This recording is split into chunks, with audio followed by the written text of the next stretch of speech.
Right, I finally got my lazy arse into gear, albeit at short notice, but the trip is on.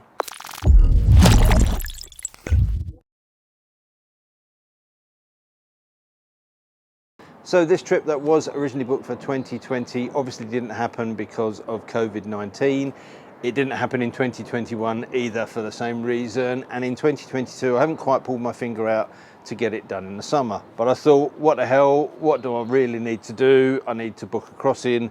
I need to pick a route and get a couple of nights accommodation booked, and I can go from there. So I decided at very short notice that I'm going to go do this trip to Poland to visit the site where my father was a prisoner of war. And I thought I'd take you through the bike setup and what I'm taking as a prequel to that series of videos. There are some differences which you'll notice, the first one being the luggage. So let's start with that. So if you've seen the channel, you know that I do use some SW Motec kit on this bike. I've got one of the side stand foot extenders, I have the risers and a couple of other bits. I've used tank bags for quite some time. And I was chatting to the guys at the ABR festival and Sebastian Lorenz, who'd come over from Germany, about this trip that I'd been planning to do and that hopefully I would get it done this year. And when we looked on the map, we realized that actually I could very easily go through Rauschenberg, which is where they're based, and they invited me to go to the factory and have a look around and see what it's all about. Subsequently to that, they then very kindly asked me if I wanted to try out their new waterproof SIS bags, which we've got here. Now, I did review the original SIS bags a few years ago, and I'll put a link up in the top corner for that. But these are an all new bag. I already have the Pro side carriers, and I've made a video on that, both on the Tiger and on this. And so they said, would you like to try these out? Give them a test for us. Let us know what you think. Give us your honest opinions. And I thought, yeah, well, why the hell not? So this is the large SIS bag, and I'll just give you a quick look around it. So as I said, this does go onto the Pro side carriers and the Evo side carriers, I think, but it's also designed like the original SIS bag to be used without carriers as well. So it's a universal kind of fit system. The fact that I've already got the Pro side carriers made sense to fit them on here. The only difference to fitting on here is you do need an adapter plate that goes on the back. But the one good thing about these as a soft bag option is that when they're on the side carriers, you do have quick release. There's just a little clip on the side here, clip that and lift it off. And there you can see the adapter plate that goes onto the back, strapped on. Very simply done, and I'll do this in a follow-up video where we look at this in a little bit more detail, but they're strapped on with essentially what are double D-ring fastenings. So really quick and easy to do. You only have to do that once, and then you can just snap it on and off as and when you need it. So when you get to your destination, a really nice, simple, easy, quick thing to take off and put away. They are a roll top bag, so little clip on the top here opens that flap. And then inside you've got a traditional roll top waterproof closure, and inside this there is a kind of semi-rigid divider, so if you want a little bit of extra protection, this is going to be useful for carrying kind of electricals and bits and pieces like that. Or of course you can run it without that in place and you've got just a waterproof roll top bag. TPU design, so all the seams are heat sealed, no stitching on it to make sure it's completely waterproof. It does have a black lining, so unlike some of the other brands out there that have a white lining, it could possibly be a little bit more difficult to see what's going on in there. But you've got the option of either running without that and packing the bag and keeping it as small as possible, or putting the divider in, which gives you a little bit of structure. And of course it is the standard roll top, so 3 rolls of that is normally enough for if you need to take the space down. Clip it down, fold it over. There's a Velcro tab that holds that in place, and there you go. Inside the lid there's an extra little waterproof pocket. There's another one of those on the inside of this bag for storing documents and paperwork and stuff like that if you need to. You've got the MRA system on there, so if you want to add an extra bag or something onto the outside of that, you've got that option to do that. You've also got these red tabs if you want to run a security cable through to secure it onto the bike, and that's obviously one of the drawbacks of these soft bags with the quick release. So you can just clip that and take the bag away. So you can utilize a cable lock, and SW Motec do a small sort of combination lock with a cable on it. But I've gone for something which I think is a little bit more secure. So I've gone for this solution, which is a steel core security cable.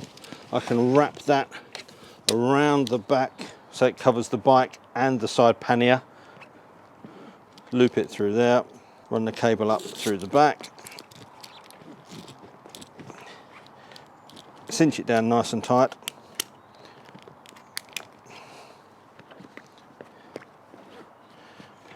And then I've got a padlock on there so I can lock that. That stops this from being opened, and it also stops that from being kind of released and lifted off the bike.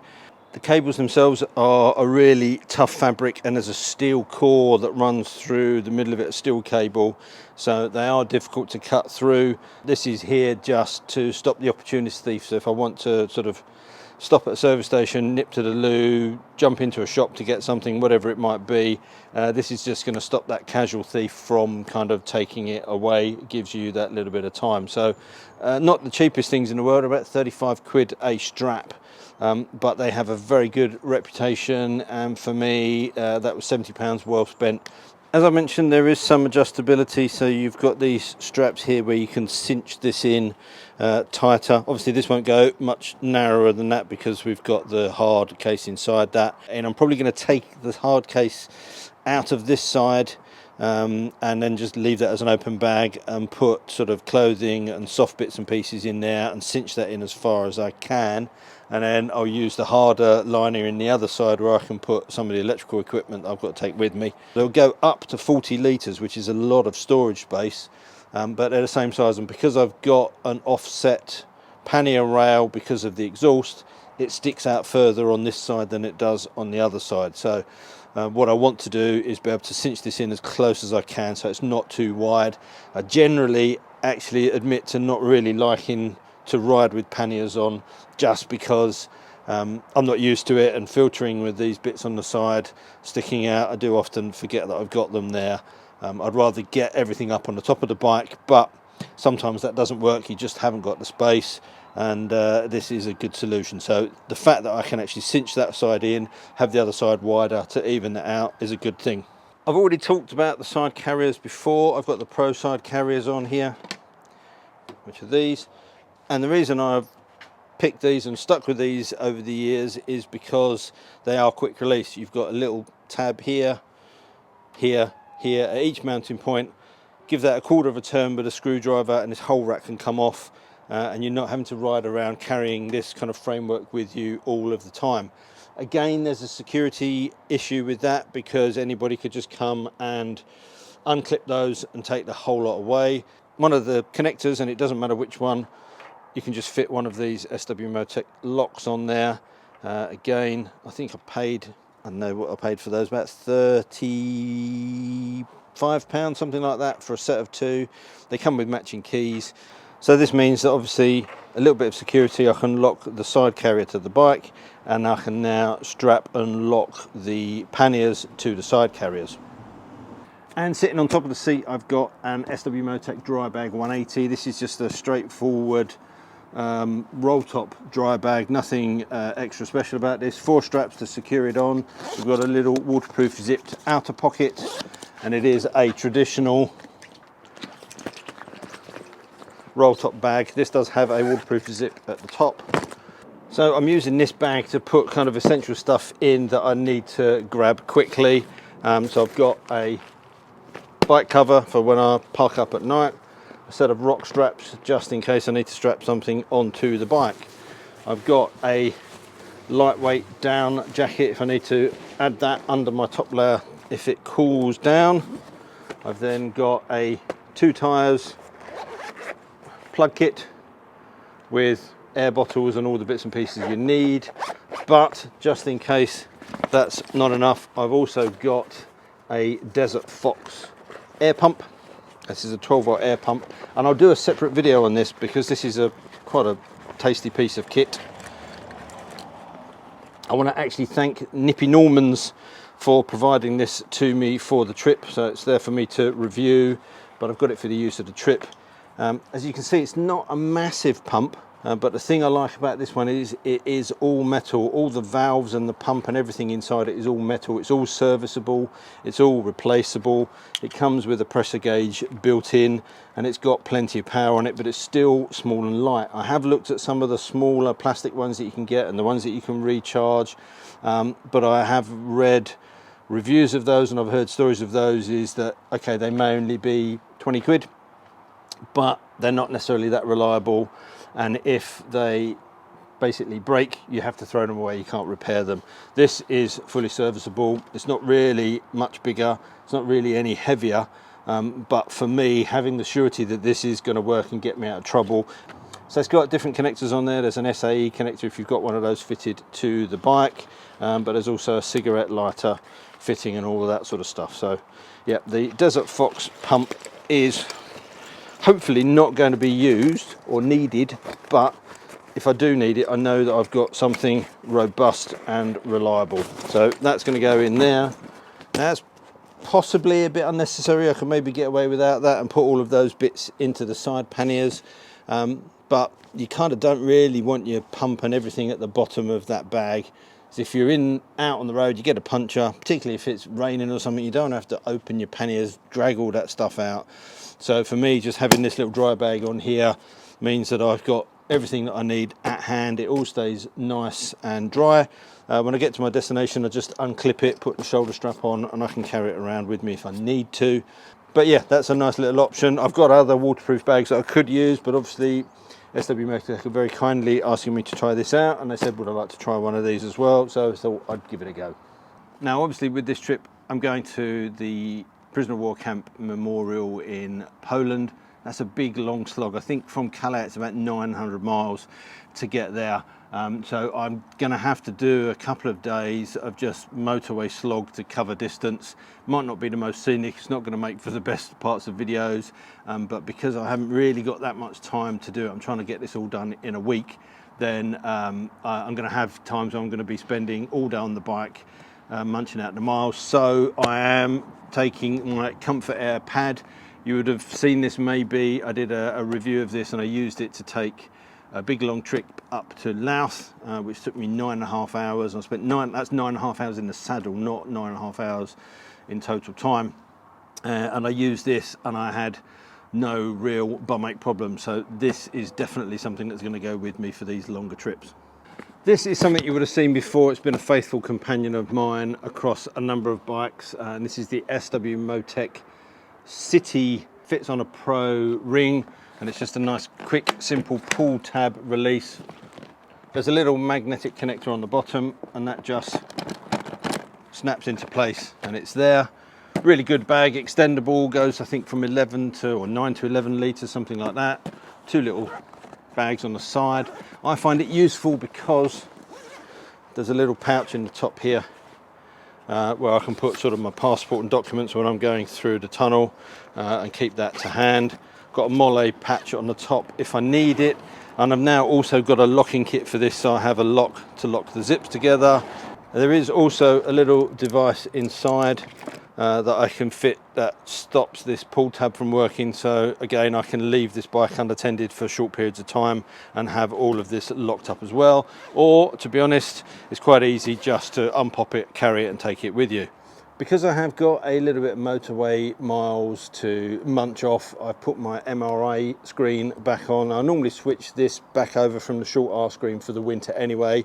It's about 2 inches taller than the R screen, and I've got this blade on top so I can lift that right up as well, which should give me plenty of protection from the wind on the motorway, and also if the weather turns. The only thing is I haven't yet tested this with the new mic setup because I'm changing helmets for this trip, and I haven't seen what it's like in terms of wind noise, but this is a good sturdy screen, does the job. Really happy with this. Stops a lot of the wind noise on the helmet and buffeting, so yeah, we'll see how we get on with that. For directions, I'm using the Garmin Zumo XT.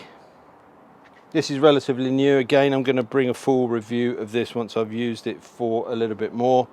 It fits on here really nicely. The thing I like about this is it's nice and slim. It's got a very simple mount, and if you take a look at what this is mounted on, this is another interesting piece of kit. Now, I can't remember if this was an eBay or an Amazon find, but I'll find the link from where I got it and put that down below. But if you know these bikes, you know there's like a little plastic cap that sits on the top here. This is just a machined aluminium piece that replaces that, and it has the holes on there to take a standard mount. There's also reset at the top, so I was able to run the cable, powered cable, down the back through here, connected to the accessory switch, so I've got power on all the time, and I can just snap that on. I don't really want to take too much equipment. I want to pack light. I know I've got loads of space, but I want to pack as light as possible, so that means I don't really want to take my mirrorless camera and the screen and all the tripod and all those sort of bits and pieces. The aim will be to do more of a run and gun style using my GoPro for pieces to camera and having a look around. So just to finish off, the whole ethos and the story behind the trip is that my father was in the parachute regiment. He served in World War II. Sadly, he was captured in an operation in Sicily and was transported up from Genoa across to a site in Poland, where he spent the last couple of years of the war. He was part of the Great March as the Germans tried to move prisoners away from those camps towards Berlin, and he was finally liberated and came home on a medical ship. Took quite a long time to recover from the illnesses that he had, but went on to live a full and strong life. Now, I've recently discovered, or in the last few years have discovered, that the actual site where he was held is still there. Portions of the camp are still there. It's now the Polish Museum. So I'll talk a little bit more about that in the videos as we go through, and obviously more about that when I'm at the site and his experiences. But that was the reason behind it. That's why I wanted to do it. COVID had obviously knocked the trip on the head in 2020 and 2021. And 2022, I kind of faffed around and didn't get myself organised. And then one day, a few weeks ago, I just sat there and thought, what the hell, why don't I just pack up the bag with what I need and go? And that's what I'm doing. I am stopping off, as I said, at SW Motec en route. They've very kindly provided me with these bags to try out. I don't know if I'm going to keep them long term or not, but I thought I'd give them a go for this trip, and we can have a look around their factory, which should be pretty interesting. And as I'm riding the KTM, it makes sense to drop down from Poland through the Czech Republic to Austria and visit the home of KTM in Mattighofen, and then I'll from there head down through the Tyrol, up through the Black Forest. I'll just find some nice routes. As I say, I haven't got a lot of time to squeeze it all in, so I think I've got about 2,100 miles planned roughly to knock off in 7 or 8 days of riding.